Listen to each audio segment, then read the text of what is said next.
भारत के विकसित भारत 2047 के यात्रा का एक बहुत अहम दिन हम सब यहां पे एकत्रित हुए हैं। आपका स्वागत है। माननीय प्रधानमंत्री नरेंद्र मोदी जी के नेतृत्व में जिस प्रकार से प्रेसिडेंट डोनाल्ड ट्रंप और प्रधानमंत्री नरेंद्र मोदी जी ने एक बहुत ही भविष्य को सामने रखकर दोनों देशों की संबंधों को, दोनों देशों की कूटनीति को देखते हुए, दोनों नेताओं की मित्रता को देखते हुए जो बायलैटरल ट्रेड एग्रीमेंट फरवरी 2025 में चर्चा शुरू की थी, इस उद्देश्य के साथ के भारत और यूनाइटेड स्टेट्स के बीच $500 बिलियन का द्विपक्षीय व्यापार हर वर्ष होना चाहिए। उस लक्ष्य को हासिल करने के लिए आज का दिन स्वर्णिम अक्षरों में लिखा जाएगा। पूरे देश में खुशी की लहर है। देश के हर क्षेत्र में बहुत ही उत्साह है भविष्य को लेकर, और मानो आने वाले दिनों में जिस प्रकार से नए अवसर, नए मौके खुलते हैं, जिस प्रकार से हमारे निर्यातकों के लिए बहुत बड़े पैमाने पे यूनाइटेड स्टेट्स ऑफ अमेरिका, जो दुनिया की सबसे बड़ी अर्थव्यवस्था है, लगभग $30 ट्रिलियन की अर्थव्यवस्था, अब हमारे निर्यातकों के लिए मोस्ट प्रिफर्ड ड्यूटी के साथ खुलती है। और जिस प्रकार से हमारे किसानों के हितों का संरक्षण किया गया है, पूर्णतः संरक्षण किया गया है किसानों का, डेयरी का, उसको मद्देनजर रखते मैं मानता हूं ये जो यूनाइटेड स्टेट्स और भारत के बीच जॉइंट स्टेटमेंट कल देर रात फाइनलाइज हुआ, विश्व के समक्ष रखा गया, इसका देश के कोने कोने में स्वागत हुआ है। यहां तक कि आज सुबह मैं एक वीडियो देख रहा था, एक साधारण हस्तकला के क्षेत्र के हमारे कारीगर का संबल से, उत्तर प्रदेश के संबल से, और वो कह रहे थे अब 18% टैरिफ हो गया, अब तो मौज है, हमारे को बहुत लाभ है, अब नए ऑर्डर्स आएंगे और तरक्की होगी। ये उनके शब्द आज सुबह मैंने एक्स हैंडल पर किसी पत्रकार को उनको कहते हुए सुना। मित्रों, ये जो जॉइंट स्टेटमेंट है, ये एक प्रकार से नई आशा, उमंग और नए संकल्प के लिए हर भारतवासी को अवसर देता है, मौके देता है। यूनाइटेड स्टेट्स ऑफ अमेरिका ने भारत के साथ अपने संबंधों को और मजबूत बनाने के दृष्टिकोण से जो बायलैटरल ट्रेड एग्रीमेंट का पहला अंश अब तय किया है, उसके तहत 50% की जो रेसिप्रोकल टैरिफ भारत के निर्यात के ऊपर अमेरिका में लगती थी, वो अब 50% से घटकर मात्र 18% लगेगी। और 18% हमारे जितने अड़ोस पड़ोस के देश हैं, जितने देश हैं जिनके साथ हमारी स्पर्धा रहती है, उन सभी देशों से कम है, और आगे आने वाले दिनों में हमें और हमारे निर्यातकों को बहुत लाभ देंगे। अगर हम देखें तो चाइना के ऊपर अमेरिका ने लगभग 35% ड्यूटी रखी है, वियतनाम पर 20%, बांग्लादेश पर 20%, इंडोनेशिया पर 19%। हम सभी स्पर्धा में खड़े देशों से कम हैं। साथ ही साथ कई ऐसे वस्तु हैं जिसके ऊपर अब शून्य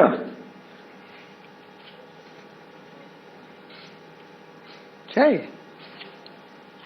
अब शून्य ड्यूटी लगेगी जब हमारे निर्यातक अमेरिका में, यूनाइटेड स्टेट्स ऑफ अमेरिका में सामान भेजेंगे। उदाहरण के लिए जेम और डायमंड्स पूरी तरीके से शून्य ड्यूटी लगेगी। फार्मास्यूटिकल प्रोडक्ट्स, जो भारत से दवाइयां बड़े रूप में जाती हैं, लगभग $13 बिलियन की, उस पे शून्य ड्यूटी लगेगी। स्मार्टफोन्स जो भारत से बड़े रूप में अमेरिका जाते हैं, उसमें आगे भी चलकर शून्य ड्यूटी ही लगी रहेगी। इस प्रकार से ढेर सारी ऐसी वस्तु हैं जिन पर आगे चलकर शून्य ड्यूटी लगेगी। कृषि के क्षेत्र में भी ऐसे कई सारे वस्तु हैं जो भारत से निर्यात होंगे अमेरिका में, जिस पर शून्य रेसिप्रोकल टैरिफ लगेगा, एडिशनल ड्यूटी शून्य हो जाएगी। उदाहरण के लिए स्पाइसेस, चाय, कॉफी और उसमें से बने वस्तु, कोपरा यानी कोकोनट और coconut oil, vegetable wax, areca nut, Brazil के नट, कैशू नट, चेस्टनट, कई सारे फल और कई सारी सब्जियां,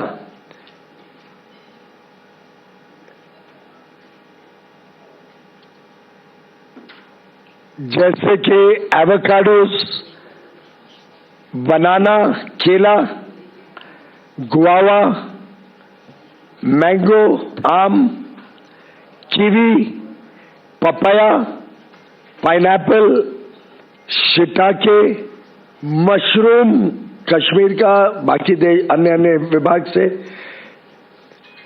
इसी प्रकार से वेजिटेबल प्लेटिंग का जो मटेरियल होता है, वेजिटेबल सैप, कुछ वेजिटेबल के रूट्स जैसे टैरो, बैम्ब्रा बीन्स, कुछ सीरियल्स जैसे बार्ले, कैनरी सीड्स, कुछ बेकरी के प्रोडक्ट्स, कोका और कोका से बने हुए वस्तु, sesame seeds, poppy seeds, processed food, banana pulp के शेप में, सिट्रस के जूस, गुआवा और मैंगो का पेस्ट, पाइनएप्पल का जैम।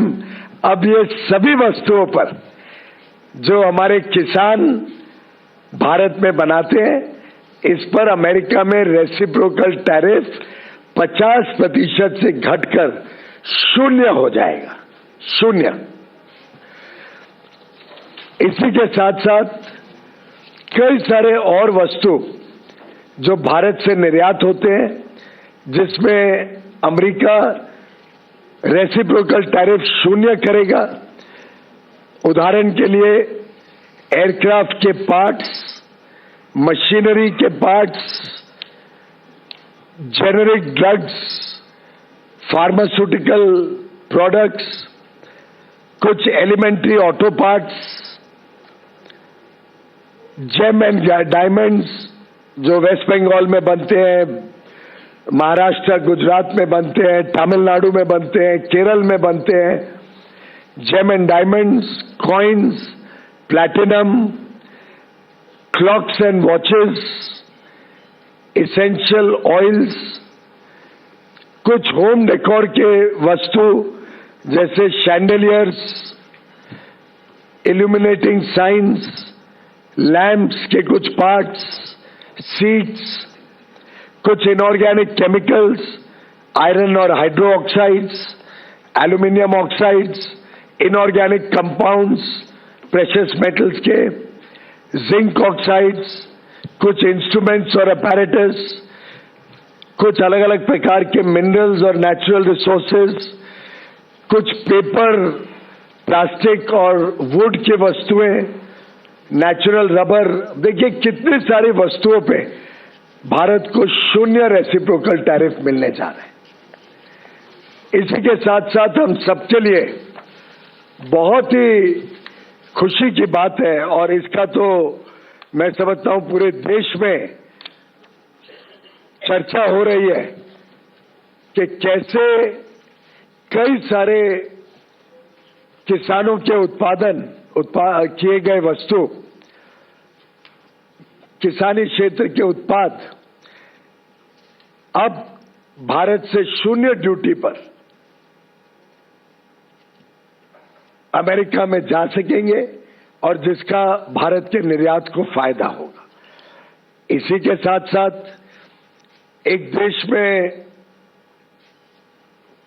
कुछ लोग जो भारत के किसानों के विरोधी है, भारत के किसानों की चिंता नहीं करते हैं, भारत को गुमराह करने की कोशिश करते हैं, ऐसे कुछ लोगों को आज ये देख के हैरानी हो रही है कि कैसे भारत और यूएस के इस एग्रीमेंट के द्वारा कई सारे किसानी क्षेत्र के सामान पर 0 कोई लाभ भारत में इंपोर्ट करते हुए दिया गया है। कोई लाभ नहीं दिया गया, कोई रियायत नहीं दी गई है। लोग सोचते थे ना कि भाई किसानी क्षेत्र में सब खुल जाएगा। हमने कोई ऐसा काम नहीं किया है जिसमें किसी भी किसान को नुकसान हो सके। जो वस्तु भारत में सेंसिटिव है, हमारे किसान पर्याप्त मात्रा में बनाते हैं, जिसमें हम आत्मनिर्भर हैं, उन सब वस्तुओं को इस एग्रीमेंट के दायरे से बाहर रखा गया है। उसमें भारत ने कोई छूट नहीं दी है। जैसे कि उदाहरण के लिए जीएम का बना हुआ जेनेटिकली मॉडिफाइड कोई वस्तु भारत में नहीं आएगा। मीट, उसमें कोई रियायत नहीं दी गई है। पोल्ट्री, कोई रियायत नहीं दी गई है। डेयरी के कोई वस्तु के ऊपर कोई रियायत नहीं दी गई है। सोया मिल, कोई रियायत नहीं दी गई है। मेज, कोई रियायत नहीं दी गई है। मेज यानी मक्का, कोई रियायत नहीं है। चावल, गेहूं, चीनी, सीरियल्स, ये कोई रियायत नहीं दी गई है। मिलेट जैसे ज्वार, बाजरा, रागी, कोडो, अमरनाथ, इस पर कोई रियायत नहीं दी गई है। फल जो भारत में पर्याप्त मात्रा में बनते हैं, जैसे केला, बनाना, स्ट्रॉबेरी, चेरीज, सिट्रस फ्रूट, उस पर कोई रियायत नहीं दी गई है। ग्रीन पी, काबुली चना, मूंग, कोई रियायत नहीं दी गई है। ऑयल सीड्स, कोई रियायत नहीं दी गई है। कुछ एनिमल फीड के प्रोडक्ट्स हैं, ग्राउंडनट्स, हनी, मॉल्ट और मॉल्ट से बना हुआ सामान, non alcoholic beverages, flower and meals, starch, essential oils, ethanol जो बड़े पैमाने में भारत में बन रहा है, और टोबैको जो हमारा एक प्रकार से निर्यात होता है बड़े रूप में। इन सभी वस्तुओं पे किसी प्रकार की रियायत इस एग्रीमेंट के द्वारा नहीं दी गई है, और इसीलिए मैं डंके की चोट पर कह सकता हूं कि किसी प्रकार से ये करार भारत और यूनाइटेड स्टेट्स ऑफ अमेरिका के बीच भारत के किसानों के हितों को, भारत के एमएसएमईज को, भारत के हैंडीक्राफ्ट और हैंडलूम को किसी प्रकार का कोई नुकसान नहीं पहुंचाता है, बल्कि हमारे हुनर वाले युवा युवती, हमारे कर्मठ कर्मचारी, हमारे कारीगर, हमारे विश्वकर्मा, हमारी बहनें, विशेषकर जो वस्त्र क्षेत्र के साथ जुड़े हैं, टेक्सटाइल्स, लेदर के और फुटवेयर के साथ जुड़े हुए हैं, टॉयज के साथ जुड़े हुए हैं, स्पोर्ट्स गुड्स के साथ जुड़े हुए हैं, ढेर सारे ऐसे क्षेत्र हैं जहां भारत को अब अमेरिकन मार्केट में लाभ मिलेगा। भारत को कम ड्यूटी पर, बाकियों से कम ड्यूटी पर, मात्र 18% पर रेसिप्रोकल ड्यूटी, उनको वहां पे मार्केट एक्सेस मिलेगा। होम डेकोर हो, वुड और फर्नीचर हो, पिलोज, कुशन जो अपहोल्स्ट्री के साथ सामान बनता है, quilts, comforters, non electrical lamps, इसी प्रकार से जो मशीनरी और पार्ट्स, अलग अलग प्रकार के मशीनरी के पार्ट्स होते हैं, खिलौनों का मैंने जिक्र किया, टॉयज, ज्वेलरी जो बनती है, jewellery, leather and footwear, textile और अपैरल का बहुत बड़ा हमारा निर्यात में फायदा होगा। खासतौर पे सिल्क, जिसको silk is at zero duty, silk के प्रोडक्ट्स जीरो ड्यूटी पे ले आए हैं। तो एक प्रकार से अलग अलग क्षेत्रों को निर्यात के लिए लाभ देना और हमारे किसानी क्षेत्र को आयात से संभालना, सुरक्षित रखना, ये दोनों का twin objective United states of America और भारत के इस द्विपक्षीय करार में किया गया है। मैं माननीय प्रधानमंत्री नरेंद्र मोदी जी और माननीय डोनाल्ड ट्रंप जी, राष्ट्रपति यूनाइटेड स्टेट्स के, दोनों को बधाई देता हूं कि बड़ा ही फेयर, इक्विटेबल और बैलेंस्ड ट्रेड एग्रीमेंट जो भारत के हितों को संरक्षित रखता है, द्विपक्षीय व्यापार को मौका देता है बढ़ने के लिए, भारत को अलग अलग प्रकार के टेक्नोलॉजी प्रोडक्ट्स जो हमारे विकास के लिए हमें आवश्यकता है, उदाहरण के लिए हवाई जहाज हो, सेमीकंडक्टर्स हो, चिप्स हो, एआई मिशन को हमें आगे लेके जाना है, हाई क्वालिटी मशीनरी हो जो हमें सेमीकंडक्टर इंडस्ट्री और क्वांटम और हाई क्वालिटी इनोवेटिव प्रोडक्ट्स जो भारत में लगते हैं, इन सबको अब भारत में मौका मिलेगा। भारत के उपभोक्ताओं को लाभ देने का मौका मिलेगा या नए रोजगार के अवसर खड़े करने का मौका मिलेगा, भारत की अर्थव्यवस्था को तेजी से आगे लेके जाने का।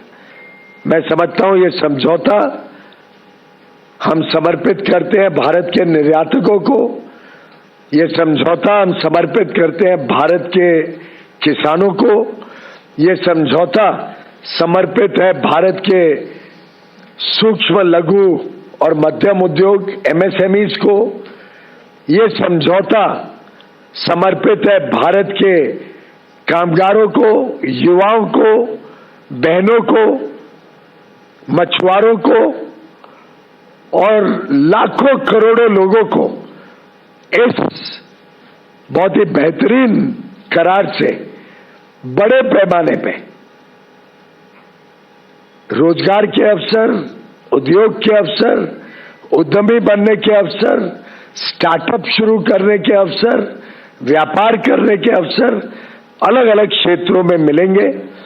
मेरा पूरा विश्वास है कि 140 करोड़ देशवासी पुनः एक बार दिवाली मनाएंगे, खुशहाली मनाएंगे। और इस साल तो 12 महीने में हमने इनकम टैक्स का देखा 12 लाख रुपए तक की छूट। हमने इसी साल में जीएसटी में ऐतिहासिक लगभग हर एक रोजमर्रा की वस्तुओं पे बड़ी छूट देखी। हमने इसी साल में ढेर सारे विकसित देशों के साथ फ्री ट्रेड एग्रीमेंट करके हमारे निर्यातकों के लिए बड़ा बाजार खोला है। चाहे वो 1 अक्टूबर से लागू हो गया एफ्टा का 4 यूरोपियन देशों का करार हो, ये 27 देशों का ईयू का करार जो 27 जनवरी को ही तय हुआ है, चाहे यूके का एग्रीमेंट जो जुलाई पिछले वर्ष माननीय प्रधानमंत्री जी ने मंजूरी दी, हस्ताक्षर हुआ जिस पर, चाहे न्यूजीलैंड का फ्री ट्रेड एग्रीमेंट 2 महीने पहले हुआ हो, चाहे ओमान का फ्री ट्रेड एग्रीमेंट 1.5 महीने पहले हुआ हो। आप देखिए कितने सारे ढेर सारे अवसर और उन सब के ऊपर ये बड़ा सौगात भारत और यूनाइटेड स्टेट्स ऑफ अमेरिका के बीच ये एग्रीमेंट वास्तव में भारत को नई ऊंचाइयों पर लेके जाएगा और नए युग विकसित भारत की तरफ हमारे अमृत काल के तेज गति से प्रगति को और 4 चांद लगाएगा। बहुत बहुत धन्यवाद।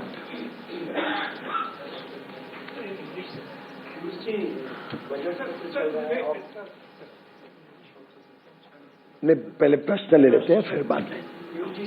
सत्र चल रहा है, ऑपोजिशन ये कह रहा है कि सरकार कह रही है कि ये डील बहुत अच्छा है, तो सदन में इस पर चर्चा हो जाए तो पूरा देश जान पाएगा कि आखिरकार हितों के साथ समझौता हुआ है या नहीं हुआ है। मैं समझता हूं कि सभी जानकारियां सबके समक्ष रखी गई हैं और संसद में क्या करना है नहीं करना है वो तो माननीय स्पीकर और माननीय चेयरमैन ही तय कर सकते हैं, लेकिन मैंने संसद में भी बड़े विस्तृत रूप से जानकारी दी थी, स्टेटमेंट दिया था। संसद में एक एक वस्तु तो नहीं सुनाई जा सकती है, स्वाभाविक है, वो तो काम देश को हमें डायरेक्टली करना पड़ेगा।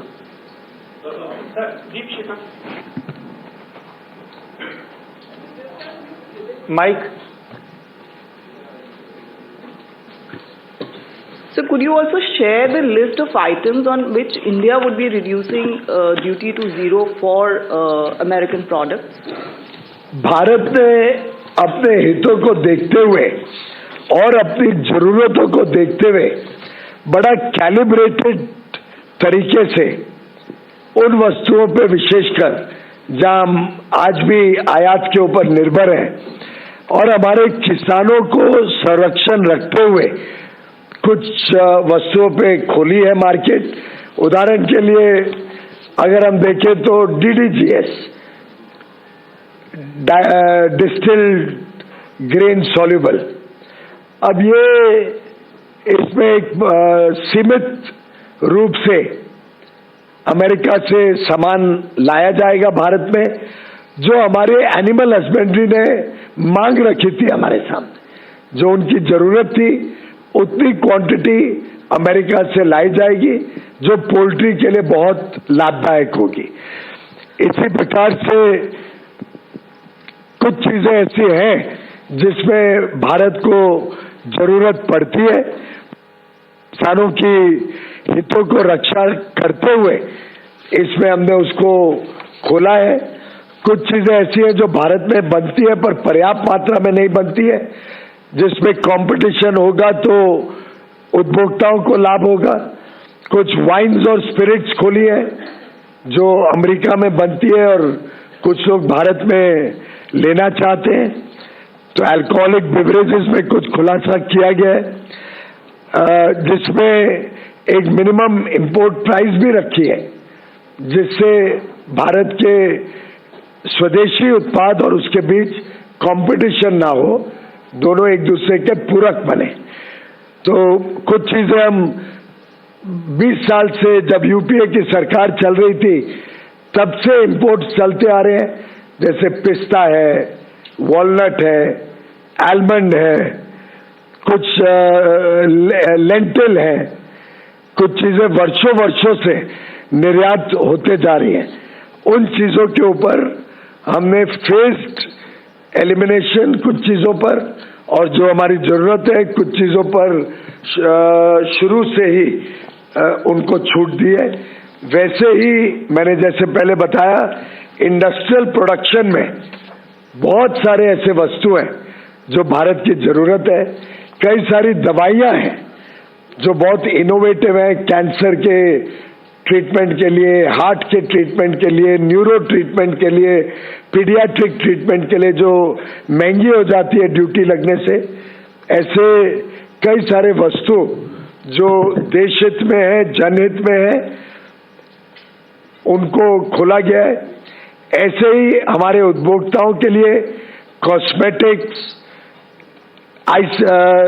कुछ खोले गए हैं जो कंपटीशन लाएंगे, चीजों को सस्ता करेंगे भारत में। ऑर्गेनिक और इनऑर्गेनिक केमिकल्स भारत में काफी इंपोर्ट होते हैं, उसमें ड्यूटी कम की गई है। कंप्यूटर से रिलेटेड कई प्रोडक्ट्स आज भी विदेश से आते हैं। हम चाहते हैं कि वो ऐसे देशों से आए जहां पे फ्री ट्रेड है और जहां पे दोनों द्विपक्षीय ट्रेड है, तो उसमें हमने रियायत दी है। कुछ मेडिकल डायग्नोस्टिक रीजेंट्स होते हैं, मेडिकल डिवाइसेस हैं कुछ जो भारत की आवश्यकता है, कुछ फाइबर स्कोप्स हैं, लैप्रोस्कोप्स हैं, एक्सरे के कोई वाल्व लगते हैं। ऐसे करके बहुत चोजन प्रोडक्ट्स, और हमने देखा कि इन प्रोडक्ट्स पे आज भी भारत $26 बिलियन का इंपोर्ट करती है, जिनको खोला गया है। कुछ प्रोडक्ट्स को कुछ समय सीमा में खोला गया है जिसमें ट्रांजिशन पीरियड मिले और भारत के मैन्युफैक्चरर्स को पर्याप्त समय मिले एस्टैब्लिश होने का। इसमें भी कुछ मेडिकल डिवाइसेस हैं, जैसे पेसमेकर्स, कुछ पेट्रोलियम और गैस की मशीनरीज हैं, कुछ डायग्नोस्टिक इंस्ट्रूमेंट्स हैं,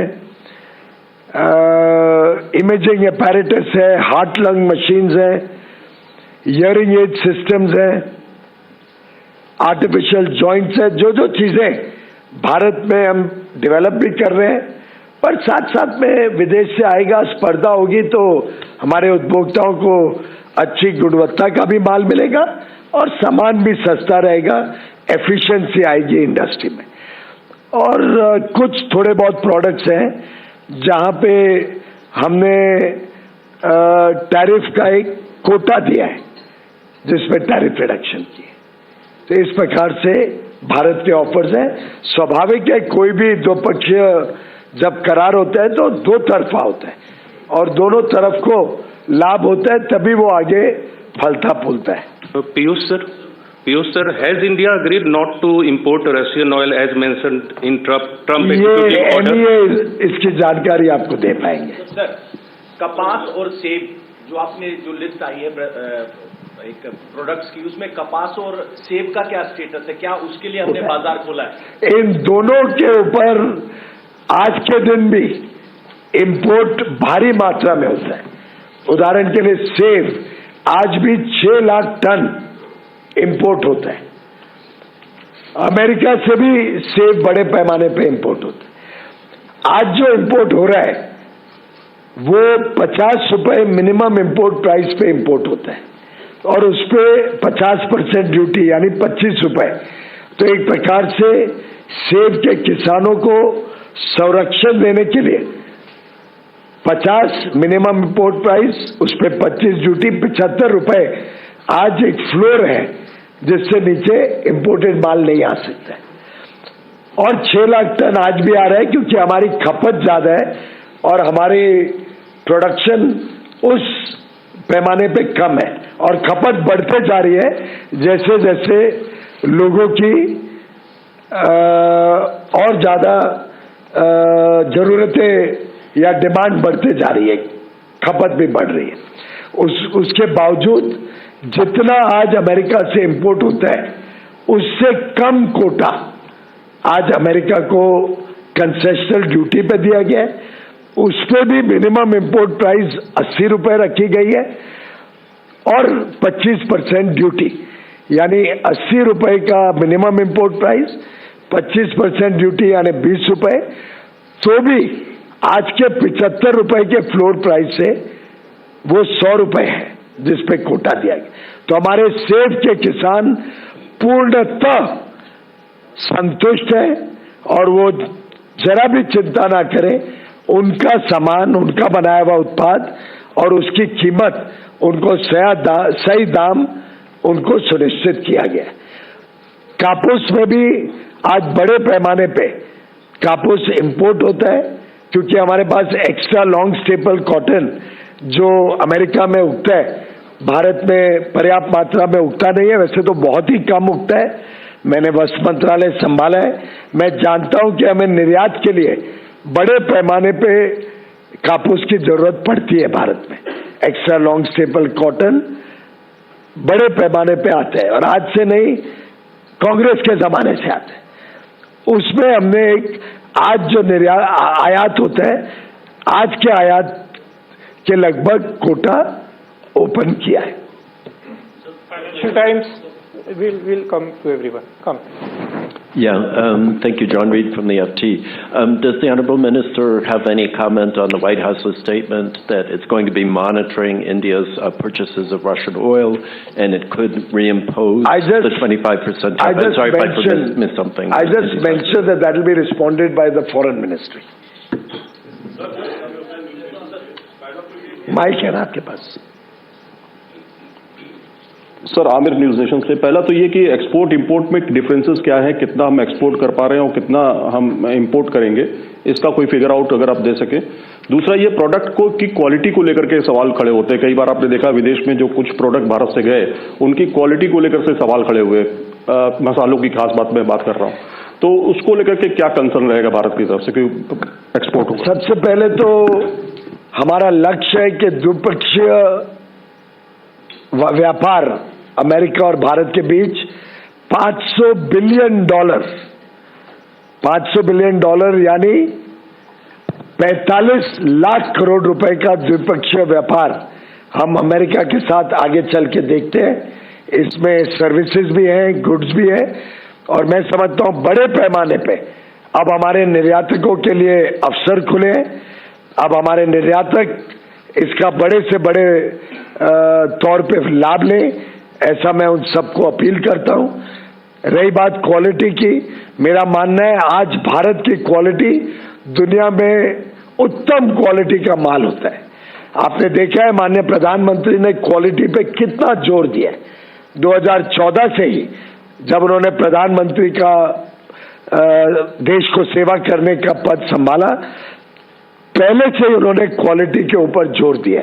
उन्होंने कहा था भारत 0 डिफेक्ट 0 इफेक्ट Z के मूल्य पे चलेगा।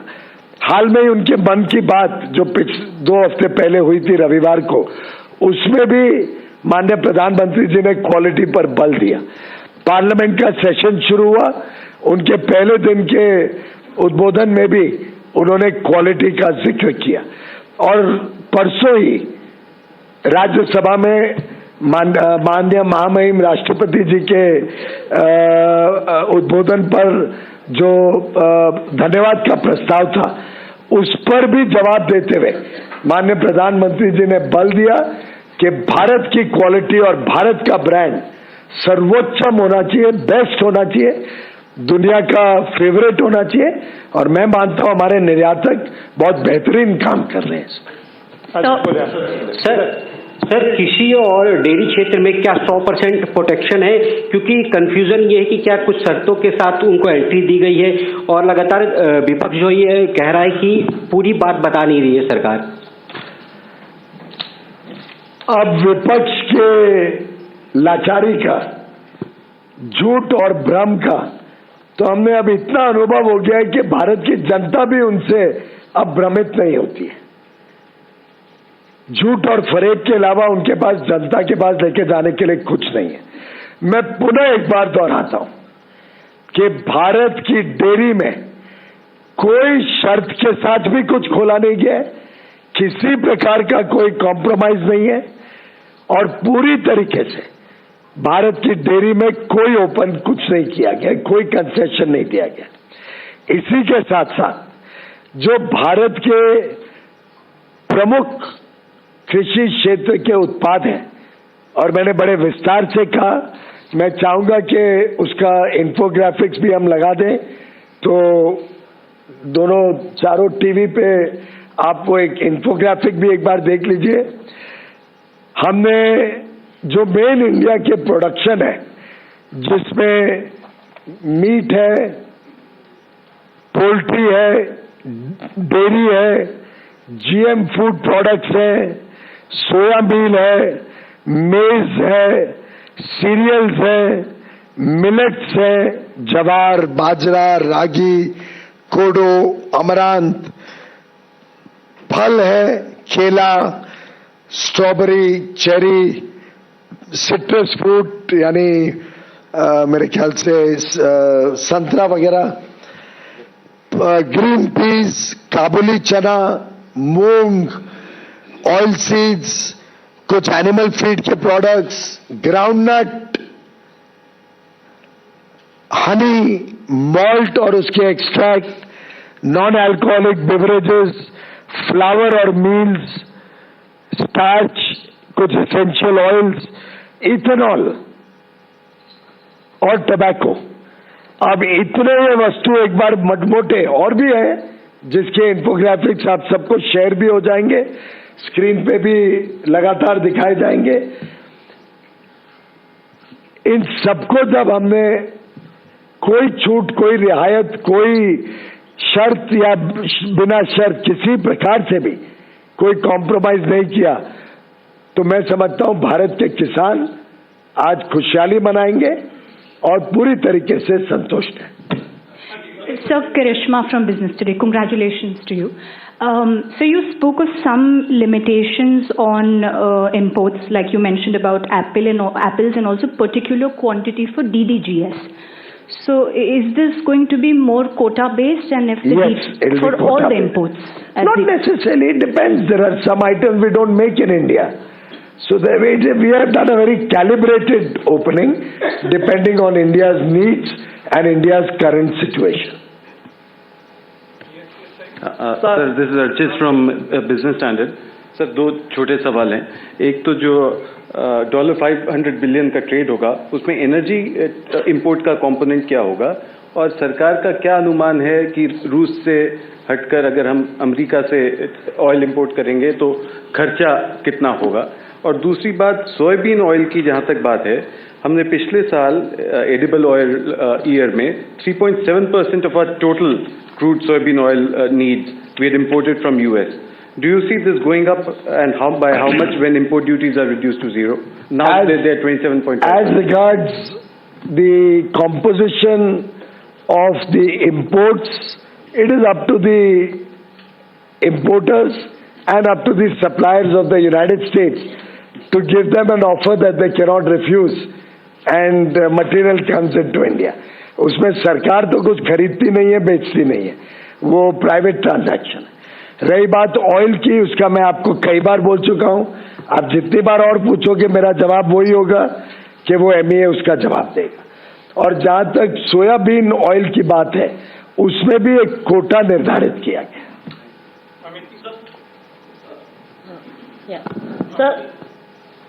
Sir, Amity here from Business Line. Sir, on ICT imports, on laptops and tablets and all, so are we moving back to a free import regime from the license or the authorization regime? There is no license regime on this. Authorization requirement. Well, that is more directed towards safeguarding our interests from countries which are known to do predatory pricing or supply goods at irrational prices, which are even sometimes lower than the cost of manufacture in India. Countries which have fair play, and certainly and it is important that we all understand this. A country like the United States of America, where the cost of labor is probably 50 times the cost of labor in India. A country like the United States of America with a per capita income of $90,000 nearly, versus India which is at $3,000 per capita. There is certainly no competition. We actually complement each other. And for our national security, we will certainly need many ICT products. For example, NVIDIA chips. We will certainly need AI equipment. We will certainly need data centers if we have to remain abreast with what is happening in the world. If our IT companies have to reorient themselves to start becoming more in tune with the needs of the world, we will need these important ICT products. It is a big win. I repeat, it is a big win for India that America has agreed to provide us all these ICT products, which are the need of the hour in our country. Shailesh हाँ लीजिए mic उठा लीजिए. यहाँ से smartphone वगैरह जाता है और इलेक्ट्रॉनिक्स कंपोनेंट जो एक्सपोर्ट होते हैं उस पे स्टेटस क्या होगा. और दूसरा सर जॉइंट स्टेटमेंट में जो लास्ट का चौथा पॉइंट है उसमें कुछ बोला गया है ऐसा कि यूएस और इंडिया जो है आगे भी टैरिफ कम करने पे बातचीत करते रहेंगे जो 18% अभी हुआ है. ऐसा ये अगर मैं गलत हूँ तो सही करिएगा सर. सबसे पहली बात तो स्मार्टफोन्स आगे भी जीरो ड्यूटी पे भारत से एक्सपोर्ट होते रहेंगे. उनका निर्यात जीरो ड्यूटी पे आगे भी चलेगा, जो एक प्रकार से बड़ा एज देता है भारत के स्मार्टफोन इंडस्ट्री और मैन्युफैक्चरर्स को. और स्वाभाविक है, हम तो बड़े लक्ष्य के साथ दुनिया के साथ काम कर रहे हैं. भारत अब कमजोर नहीं है. भारत एक आत्मनिर्भर और आत्मविश्वास से भरा हुआ देश है और हम चाहेंगे कि आगे भी हम यूनाइटेड स्टेट्स के साथ अपने रिश्ते और सुधारें और नई चीजों पे चर्चा करें. तो ये पहला फेज है. आगे हम और देखेंगे कि क्या द्विपक्षीय लाभ जो दोनों तरफ को लाभ मिल सकता है, उन चीजों पे आगे चर्चा करें. Madam Vedita from CNN News 18. I would like to ask you, sir, how this deal will complement the Make in India? The very fact that America has innovation and technology far superior to any other country in the world, but because of their high cost of production and labor, there are many products which they are not able to compete in the world markets at affordable prices. Provides a huge, unique opportunity for American innovation to produce in America for the needs of America and to collaborate with friendly countries, trusted democracies like India, to work together to manufacture in India to capture world markets. Therefore, we complement each other. Bharat और America एक दूसरे के पूरक है. We complement each other. हम स्पर्धा नहीं करते. We don't have a competition with each other. हाँ जी आलोक. सर ये जॉइंट स्टेटमेंट, असीम हूँ CNBC आवाज से. ये जो जॉइंट स्टेटमेंट है उसमें लिखा गया है कि वाइन एंड स्पिरिट्स के बाद एडिशनल प्रोडक्ट. तो एडिशनल प्रोडक्ट कौन से हैं और इसे इतना ओपन एंडेड क्यों छोड़ा गया है जॉइंट स्टेटमेंट के अंदर? दो तरफा बातचीत आगे भी चलती रहे, वो भारत के हित में है. और अगर फेयर, एक्विटेबल और बैलेंस ट्रेड आगे और बढ़ता है तो मैं समझता हूं उसका तो स्वागत ही करना चाहिए. Sir, I am Prashant from Asianet News. How will this help the marine industry in India, and also are the American cars included in this agreement? The marine industry is already celebrating, and I compliment the fishermen and the seafood exporters, because when the duty went up to 50%, they looked for alternate markets.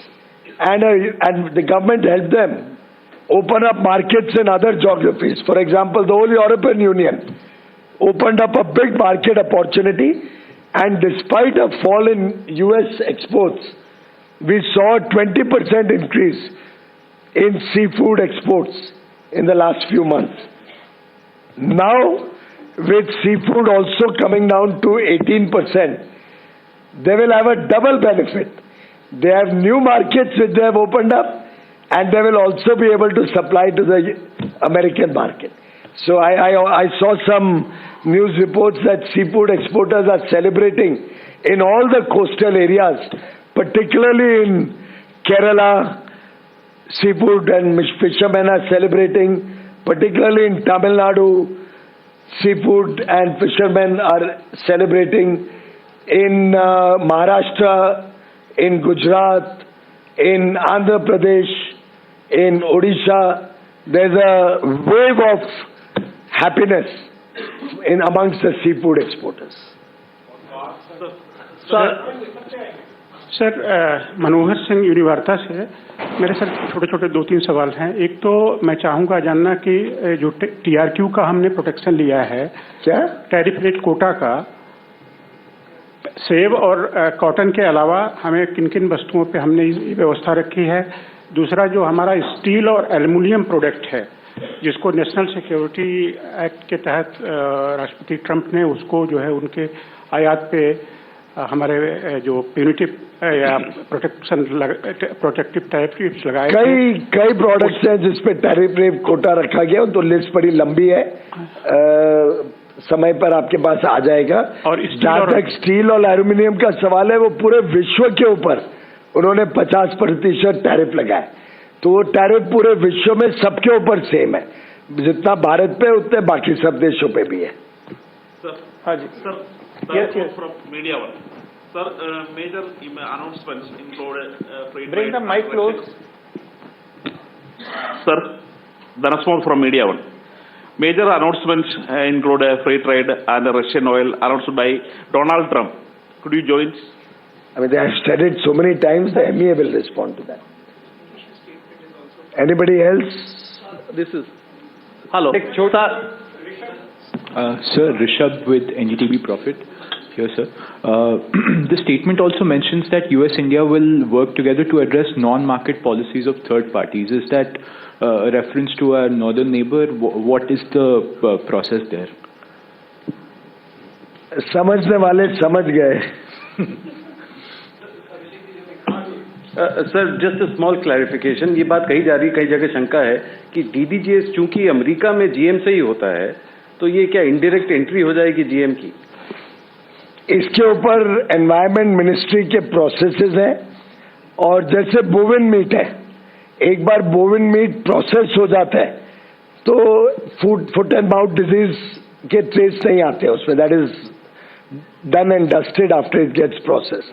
ऐसे कई सारे products में एक बार process हो जाता है तो उसका इफेक्ट GM का नहीं रहता है, और वो तो हम इतने दुनिया भर का सामान आप लोग खाते हैं, चॉकलेट्स खाते हैं और क्या क्या दुनिया भर के जाते हो, आप भी विदेश जाके खाते हो, तो एक बार प्रोसेस हो जाता है तो उसके बाद वो विषय रहता नहीं। Yes, this side. Yeah. Introduce yourself. Sir, introduce yourself. Sir, this is Vibhuti from Sambad. Sir, this side.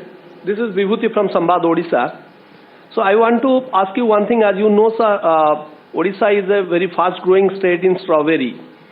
And what is your specially plan for import and export about strawberry situation? अभी क्या है?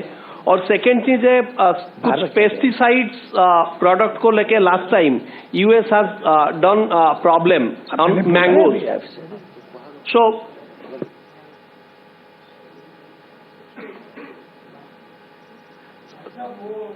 उनके plans of agriculture तो Orissa government बता पाएगी। नहीं sir, my question is last year when the mango we export to US, they are creating some problem regarding on that pesticides and same kind. Sir, there are, every country has health and safety standards. India also has health and safety standards. FSSAI, FDA, We all have our health and safety standards. When we import any material, they have to meet our standards. When we export any material, we have to meet their standards. If somebody doesn't meet that standard, it doesn't mean that we are supposed to support a bad quality. I am again repeating, quality, quality and quality. India is known for high quality, and I request all exporters and importers to ensure that India's name and India's consumers get the best quality. Sir, Tarun Sharma from Zee Business. Mike में sir, पहला सवाल एक क्लैरिफिकेटरी सवाल है कि जो अभी 25% immediate हट जाएगा और 18% हम कब होगा? 25% का तो एग्जीक्यूटिव ऑर्डर निकल चुका है, तो वो तो हट गया है, और 18% भी हो जाएगा अगले हफ्ते तक मेरे ख्याल से. उसके लिए नया executive order. Sir, solar module और सोलर सेल्स के लिए भी कोई ड्यूटी, क्योंकि यूएस को सर हमारे यहाँ से जो सोलर सेल्स और सोलर मॉड्यूल्स जाते हैं उसमें इशू रहता है, तो उसमें कोई ड्यूटी रिलैक्सेशन होगा? उसमें भी 50% लगने लगा था, वो घट के 18% हो गया है. RT Kirtika. Kirtika from the Economic Times. What are these discriminatory and those non-tariff barriers in digital trade that we'll address? There are no discriminatory barriers, but if there are any, it will be addressed on both sides. Second. So just quick clarification. In the executive order, the US mentions that India will buy precious metals from the US. So how much of our gold domestic demand do we plan to buy from the US, sir? As I said, government doesn't dictate purchases. But if the deal is good, obviously we want to diversify our sources. So if the gold importers are, or platinum importers, other mineral, precious metal importers will get a good deal, I'm sure they'll be happy to import from the US. Lady sitting at the end, please, if you can come up to our mic, then you can ask your question. Meanwhile, yes, you can go ahead. Sir, अभी जिस पे 18% लगेंगे, तो वो reciprocal tariff और जो penalty है वो लगने से पहले कितना लग रहा था? हाँ, 50 लगता था. हाँ, उससे पहले इस प्रोडक्ट पे कितने लग रहे थे? How does that matter? जो अभी लगता था उससे 50 से 18 हुआ है ना. Yes. I'm Pooja Das from Down to Earth magazine. Sir, my question is related to critical minerals. After China imposed export ban on rare earths, and after this BTA, how do you see India and US partnering for critical minerals, especially for rare earths? Very good question. US and India are both strategic partners, friends and allies, and we are a part of Pact Silica, the US-led initiative, which is working to develop alternate sources of critical minerals, which is working to create resilient supply chains to ensure uninterrupted supply of critical minerals to support industry and support economies around the world. And we are very confident that like-minded friendly countries who are all members of Pact Silica will have a significant impact in ensuring very robust and resilient supply chains in critical minerals. Sir, Abhimanyu from CNBC TV 18. Sir, what is the kind of gain we are looking at with respect to export of aircraft parts from India into the US, and how is the duty reduction going to be affected like? Already Boeing is a large buyer of aircraft parts from India. Already Airbus is a large buyer of aircraft parts from India. In fact, I'm told both these companies are looking at India as their largest foreign original equipment manufacturer, OEM, for parts. And going forward, and I've had conversations with the top board CEO and the top board of both these companies. There's a lot of excitement about the US-India partnership, and with the execution of this interim agreement as a first phase, this will only get strengthened. With sir's permission, we'll take last couple of questions. Rajiv ji. Sir मेरा सवाल राजीव दैनिक जागरण से sir मेरा सवाल है कि बहुत सारे item पे जीरो ड्यूटी अब हमारा हो गया है जो हम एक्सपोर्ट करेंगे अमेरिका में, तो उसका वॉल्यूम कितना है, कितने बिलियन डॉलर का हम वो एक्सपोर्ट करते हैं जिसपे जीरो ड्यूटी हो गया, और क्या इससे तत्काल रूप से कितना फायदा मिलेगा? दूसरा सवाल है सर, ऑटो पार्ट्स को लेकर हम लोगों ने क्या किया है, इस पे थोड़ी स्थिति स्पष्ट नहीं है। किस चीज पे? ऑटो पार्ट्स पे जैसे मैंने कहा कि कुछ ऑटो पार्ट्स ऐसे हैं जिसपे हमें जीरो ड्यूटी मिलेगी, कुछ पे 18% रहेगा। दोनों प्रकार के ऑटो पार्ट्स रहेंगे और लगभग आधा जो हमारा एक्सपोर्ट है वो जीरो ड्यूटी पे चले जाएगा। 40 to 45 बिलियन। 44 के करीब है। अगर इतना ही आप लोग हमारे को ग्रिल करके स्पष्टता चाहते हैं। तत्काल रूप से फायदा होगा हमारे एक्सपोर्ट को, चूंकि जीरो पे जाएगा तो। देखिए, हमारे एक्सपोर्टर्स को मैं अपील करता हूं, अब बड़ा अच्छा समय है भारत का। जैसे माननीय प्रधानमंत्री जी कहते हैं, यही समय है, सही समय है। दुनिया के 38 विकसित देशों के साथ प्रधानमंत्री मोदी जी के नेतृत्व में हमने नए बाजार खोलने का काम किया है।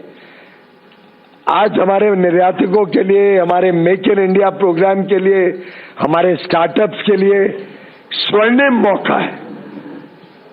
हमारे को पूरी दुनिया भारत को एक विश्वसनीय साझेदार के रूप में देखती है।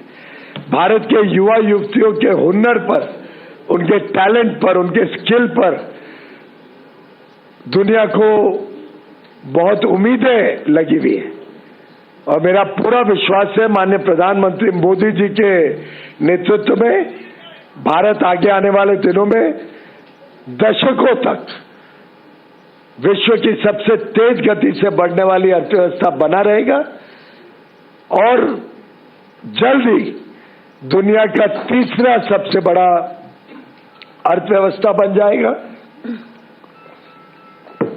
और 2047 तक आज की $4 ट्रिलियन की भारत की अर्थव्यवस्था, इकोनॉमी कम से कम $30 ट्रिलियन से अधिक भारत की अर्थव्यवस्था हो जाएगी। बहुत बहुत धन्यवाद मित्रों। मैं समझता हूं, जैसे माननीय प्रधानमंत्री मोदी जी ने कहा, अब भारत फ्यूचर रेडी है। राष्ट्रपति के अभिभाषण पर राज्यसभा में माननीय प्रधानमंत्री जी ने वाक्य इस्तेमाल किया था, भारत अब फ्यूचर रेडी है। मैं समझता हूं कि इस आज के एग्रीमेंट से, यूएस के साथ एग्रीमेंट जिसकी महीनों से सभी को इंतजार थी, मैं एक एक एग्रीमेंट करता था, आपके पास आता था, आप सीधा पूछते थे यूएस का कब हो रहा है। तो मैं समझता हूं ये एग्रीमेंट होने से किसान भी सुरक्षित, देश भी विकसित और भारत फ्यूचर रेडी बन गया है। बहुत बहुत धन्यवाद।